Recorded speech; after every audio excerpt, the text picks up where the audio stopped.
কি করতো তোমার এখানে? ঝড়ে যেগুলো আমগুলো পড়ছিল, হ্যাঁ, কি করবো এমনি? আচার বানাবো। আচার বানাবো? এরকম রোদ নাই, আচার হবে? এটা অতটা রোদ লাগবে না, বিকালবেলা গুঁড়ি জাল দিয়ে দেবো। আমি পোকা ছিল না? এবার আম যা ভালো হয়েছে না, সেই ভালো হয়েছে। আমি একটার মধ্যেও পোকা নাই। কি বলো? হ্যাঁ, একটা আমেও পোকা নাই। গাছ কাটে দেবো বলতেছি না, ওই জন্য পোকা নেই। হ্যাঁ, এবার তো সেরকম কতক্ষণ লাগবে এই আমের আচার বানাতে? বিকালের দিকে বানাবো, একটু ঝরঝরা হোক। এখন তাহলে এটা জল ঝরবে, তারপর জলটা ঝরে ঝরঝরা হলে তারপরে গুড় দিয়ে জাল দেবো বিকালে। কালকে রাত্রেবেলা ঝড় হয়েছে, আর ঝড়ে সব আম আমাদের কাছে পড়ে গেছে। আচ্ছা মা, এই যে মাংসটা নাও, এটা দিয়ে আজকে হচ্ছে চিকেন কষা করবা, বুঝছো? আর তার সাথে জিরা রাইস করো, ঠিক আছে? জিরা রাইস রান্না করো আর তার সাথে চিকেন কষা। আজকে দারুণ লাগবে খাইতে, ওয়েদারটা একদম দারুণ আছে। কলা পাতায় খাওয়া আজকে, হ্যাঁ? আচ্ছা, ঠিক আছে। লেগ পিসগুলো আজকে বড় বড় করে কাটা নিয়ে আসি। ভালো হয়েছে। কয়েকদিন ধরে যা গরম গেল, তার থেকে আজকের ওয়েদারটা অনেকটাই আরামের। আকাশটা দেখেন মেঘলা মেঘলা হয়ে আছে, সাথে ঠান্ডা হাওয়া, খুবই ভালো লাগতেছে। তো আজকে ছেলে বাজার থেকে মুরগির মাংস আনছে, আইনে বলতেছে মা আজকে চিকেন কষা করো, সাথে জিরা রাইস বানাও। তো আজকে তাই করব। তো সম্পূর্ণ ভিডিওটা দেখতে থাকেন, আশা করি আপনাদের সকলেরই খুব ভালো লাগবে। তো প্রথমে মাংসটা ধুয়ে নিই। বৃষ্টির দিন মনে হয় চলে আসলো মা। কালকে রাত্রেবেলা কিন্তু ব্যাং ডাকতেছিল, আবার শুনছো ঘ্যাগু করে? শুনছি তো, দেখ আবার আসেই নাকি, আকাশটা আবার কেমন হয়ে গেল কেন। নিউজে দেখলাম উত্তরবঙ্গে ভারী বৃষ্টিপাতের সম্ভাবনা। হবে, বৃষ্টি তো হবে। আর বৃষ্টি হওয়ার খুবই দরকার, কুয়ার জল যা নিচে চলে গেছে, তাই না? সবার কুয়ার জল শুকায় গেছে। আমাদের কুয়ার জল দেখেন একদম নিচে চলে গেছে, বোঝাতেও যাচ্ছে না, অনেক নিচে কুয়ার জল। নিচে কি দেখা যায়? দেখা যাচ্ছে, কিন্তু ঘোলাগুলো দেখা যাচ্ছে। মাংসটা ধুয়ে নিলাম, চলেন রান্নাঘরে যাই, চট করে রান্নাটা সেরে ফেলাই। মায়ের পেঁপে গাছটা দেখছো? হ্যাঁ, দেখছি তো আমি। পুরো ঝড়ে কালকে যে উপরায় ফেলাই নেই, এটাই বেশি। মাটি অনেকটাই গাছটা হেলাই দিচ্ছে, দেখছিস? গাছেতে কত পেঁপে ধরছে। পেঁপে ধরছে না? হ্যাঁ, এটা বাঁশ দিয়ে ঠেকা দিয়ে দিতে হবে। মাংসটা আমি হলুদ লবণ, অল্প লঙ্কার গুঁড়া আর সামান্য তেল দিয়ে মাখাই নিব। হলুদ, লবণ, লঙ্কার গুঁড়া, সরষের তেল দিয়ে মাখাই নিব।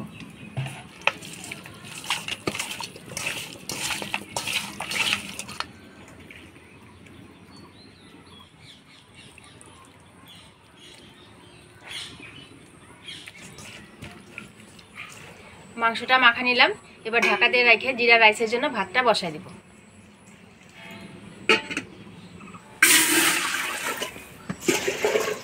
এবার এই জলের মধ্যে দিয়ে দেবো অল্প সাদা তেল। এবার চালটা ধুয়ে নিব।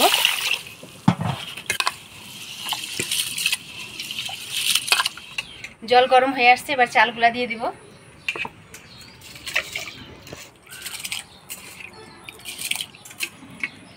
এবার মশলাগুলো করে নিব। ধইনা, জিরা, আদা একসাথে বেটে নিব। জিরা, ধইনা, আদা দিয়ে একসাথে বেটে নিব।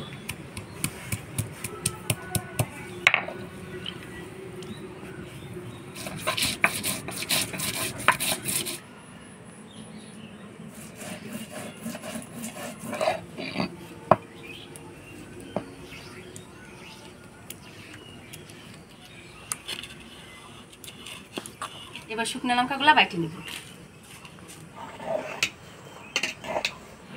মাগো, রান্না কি হবে? যে অন্ধকার হয়ে আসতেছে, হ্যাঁ? বৃষ্টি নামবে।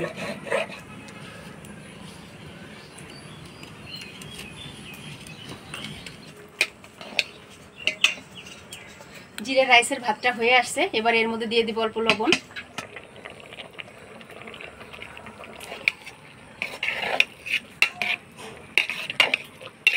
লবণ দিয়ে ভালো করে ঘাঁটে নিলাম। এবার এই ভাতটা ঝরা দিয়ে নিব।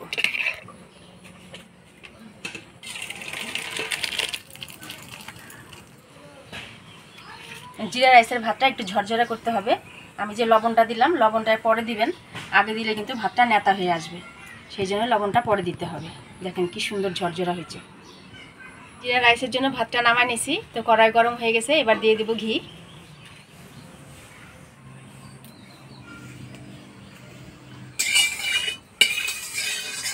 প্রথমে দিয়ে দেব তেজপাতা, চিড়ে রাখা কাঁচা লঙ্কা,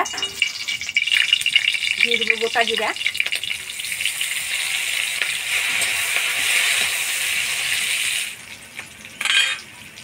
এবার দিয়ে দিব কারি পাতা,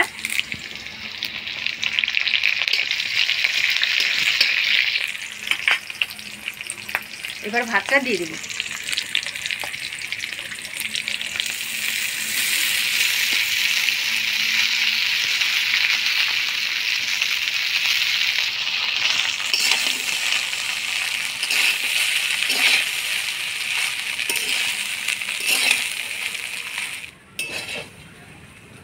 এবার দিয়ে দিব ধনিয়া পাতার কুচি, দিয়ে নাড়াচাড়া করে নামা দিব।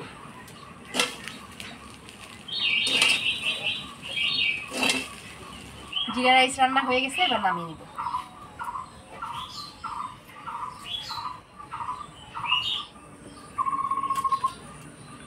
এবার মাংস রান্না করব। কড়াইয়ে তেল দিয়ে দিছি, তেল গরম হয়ে গেছে। এবার ফোড়ন দিয়ে দিব। ফোড়নে দিয়ে দিব শুকনো লঙ্কা, গোটা জিরা, তেজপাতা, দিয়ে দিব পেঁয়াজ কুচি,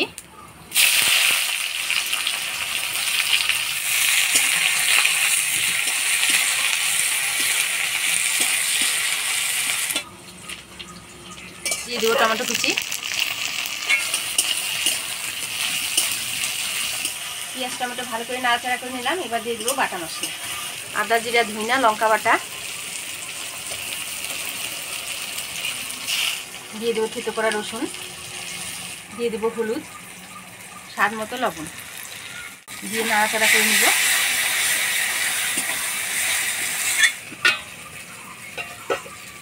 মশলাটা ভালো করে নাড়াচাড়া করে নিলাম। এবার দিয়ে দিব 2 চামচ টক দই,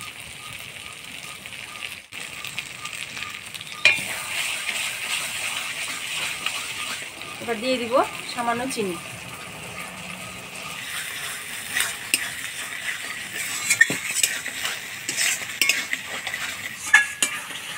এবার মাখায় রাখা মাংসগুলো দিয়ে দিব।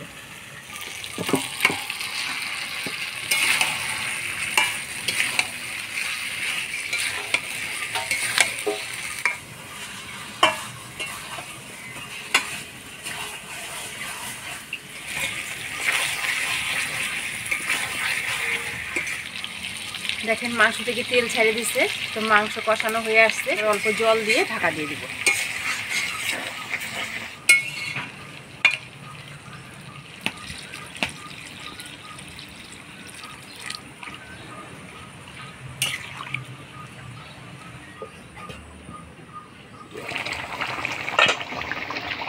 সেই হাওয়া যাচ্ছে না?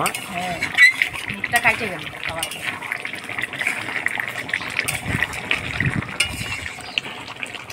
দেখেন মাংসটা কি সুন্দর কষানো হয়েছে, হাড্ডি থেকে মাংস ছেড়ে দিচ্ছে। এবার গরম মশলার গুঁড়া দিয়ে নাড়াচাড়া করে নামাই দেব। দিয়ে দেবো গরম মশলার গুঁড়া,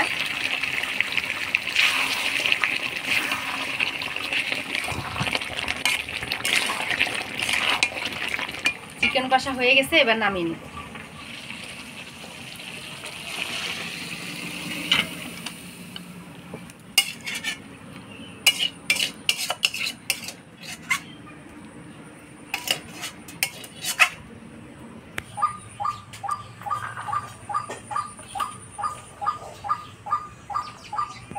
আজকে আমাদের বাড়ির স্পেশাল গেস্ট লাদনে ভাই গদ।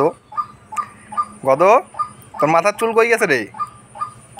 সবাইকে বল, কি হয়েছে তোর মাথার চুল? বাবা কাটিয়ে দিছে? কেন কাটছে?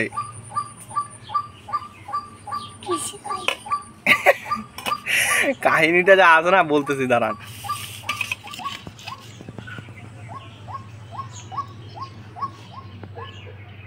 গদ, বলো তো এটা কি রান্না হয়েছে? বাহ। এবার বলতেছে গত টাকলু কেন হয়েছে। ওর দাদা আছে লাদেন, আমি সেলুনে গেছি চুল কাটতে, সেলুন থেকে চুল কেটে আসছি। আর আমার চুল কাটা দেখে ওর ভাই মানে ওর দাদা লাদেন ওর মাথার চুল কেটে দিচ্ছে, এতটুকু পুরা টাকলা করে দিচ্ছে, রেজাল্টে চাইছে হয়েছে। ভাগ্যে যে ওর মাথা কাইটে কেটে যায় না, এটাই বেশি না। হ্যাঁ, তারপরে এরকম কাইটে কেটে দিচ্ছে, তারপরে এতটুকু চুল আছে আর এই সামনে এতখানি চুল নাই। তারপর বাবা সেলুনে নিয়ে যায়, তারপর পুরোপুরি টাকলু করে নিয়ে আসছে। এই হচ্ছে ওর দাদার কীর্তিকাণ্ড। তারপর সন্ধ্যাবেলা তুমি কাঁদছিলে কেন? আর সন্ধ্যাবেলা যখন চুল কেটে বাড়িতে আসে তখন কাঁদতেছে যে আমার চুল কই গেল, চুল কই গেল। চুল এনে দাও। তাই খাও। দারুণ স্বাদ হয়েছে না? জিরা রাইসের সেন্টটাই ভালো লাগতেছে বেশি না? লাদেন মিস করলো না? হ্যাঁ, লাদেন হচ্ছে পড়তে গেছে। ওর জন্য রাইখে দিও, বুঝছো? আচ্ছা খাবি। আইসে এখানে লাদেন টিউশন গেছে, যাই জন্য আসতে পারেনি। লাদেনের ভাইকে বললাম, লাদেন ভাইকে নিয়ে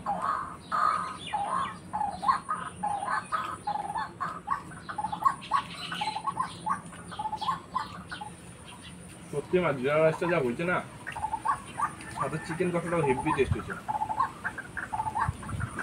খুব সুন্দর বলছে না মাছটা?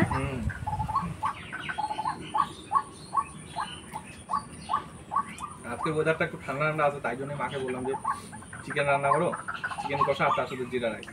দারুণ লাগতে দেখাইছে। আমি তো হচ্ছে রান্না করে থাকতে পারবো না, আবার যে মিট করলো যাই হোক হাওয়া ছিল কাটে গেল। তা আজকে এই ভিডিওটা আপনাদের কেমন লাগলো অবশ্যই কমেন্ট করে জানাবেন। ভিডিওটা ভালো লাগলে লাইক করবেন। দেখা হচ্ছে পরবর্তী ভিডিওতে। ভালো থাকবেন, সুস্থ থাকবেন। টাটা। টাটা দাও বলো, টাটা দাও, টাটা দাও, টাটা টাটা দাও। টাটা।